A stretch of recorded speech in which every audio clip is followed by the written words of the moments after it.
antitesa orang tua mereka sendiri. Karena sistem yang ada saat ini menguntungkan semua orang tua atau generasi di atas mereka dan membuat milenial ingin mempunyai solusi ekonomi mereka sendiri. Sistem ekonomi milenial itu apa? Sharing, cashless, digital, dan rating comment. Mereka melawan hampir di semua lini sehingga Mas Yusuf Hadi pernah mengatakan milenial itu kill everything, membunuh semuanya. Apa yang dibunuh? Yang dibunuh adalah generasi di atasnya dan mereka menganggap apa yang digunakan generasi di atasnya tidak cool, tidak keren. Buktinya, industri sabun batangan turun terus 10 tahun terakhir di mana milenial itu menggunakan sabun cair. Industri bir turun hingga 60% dibanding 15 tahun yang lalu di masa jayanya minuman bir karena milenial tidak ngebir, bahkan milenial tidak mabuk. Olahraga golf itu dianggap mainan generasi tua, nggak cool. Buktinya golf viewer atau penonton golf itu turun hingga 20% dibanding masa jayanya 5 tahun yang lalu. Kredit card milenial nggak pakai, mereka pakai digital money, e-money. Milenial itu tidak heboh belanja barang seperti generasi di atasnya yang suka nyetok. Mereka lebih instan, seperlunya dan senang dengan pengalaman. Kaum milenial itu sangat praktis. Bahkan milenial itu membunuh kantor tempat kerja, membunuh dunia properti karena mereka menunda membeli properti, bahkan menunda nikah. Bukan menunda pacaran mereka senang. Secara ekonomi, milenial mempengaruhi 40% ekonomi dunia saat ini. Dan 5 tahun ke depan, mereka akan melewati 70% perekonomian dunia dipegang mereka. Sementara pemerintah dalam rancangan APBN kemarin gak baca sama sekali milenial mau kemana. Kita bicarakan sekarang milenial dari sisi yang lain. Sekarang kembali ke ekonomi negara di era milenial. Bener deh, milenial sejatinya anti hutang dan mereka kuat sekali berbagi. Itulah dasar dari MMT, Modern Monetary Theory. Jadi nanti kalau ada menteri milenial tetapi konsepnya masih Keynesian, masih ngutang, kabinetnya ya belum kabinet milenial,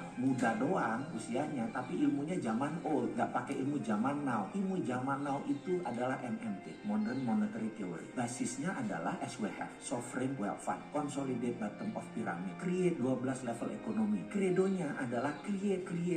Itu adalah kredonya kaum milenial yang menggunakan MMT. Akan banyak perubahan ke depan karena penciptaan yang dilakukan dengan MMT. Salah satunya misalnya baterai. Ini melawan hegemoni BBM. Secara singkatnya kita mundur sebentar. Dunia ini terbagi dua kelompok besar, perhana atau incumbent. Mereka semua disponsori oleh perusahaan fosil oil, minyak bumi dan batu bara. Banyak negara dibuat bergantung dengan minyak bumi. Mereka masih mau berkuasa sampai 25 tahun ke depan. Kalau perlu sampai 50 tahun ke depan. Sementara sisa dunia sudah mulai melawan. Seperti kaum milenial, yaitu mereka anti plastik, pro lingkungan, anti batu bara. Kalau pemerintah Indonesia saat ini masih melindungi batu bara, masih pakai minyak bumi, masih pakai IMF, ditambah obor lagi. Kalau milenial yang MMT tidak, mereka pro baterai, anti plastik, pro printing money, pro project creation. Tapi belum bisa dilakukan karena incumbent gak bisa move on pejabat-pejabatnya. Masih kekunci IMF, masih kekunci sama obor Cina. Mesin Cina yang harus batu bara masih di nomor 1 kan. Kasihan ya kaum milenial, mesti nunggu lagi, kirain sudah bisa sekarang.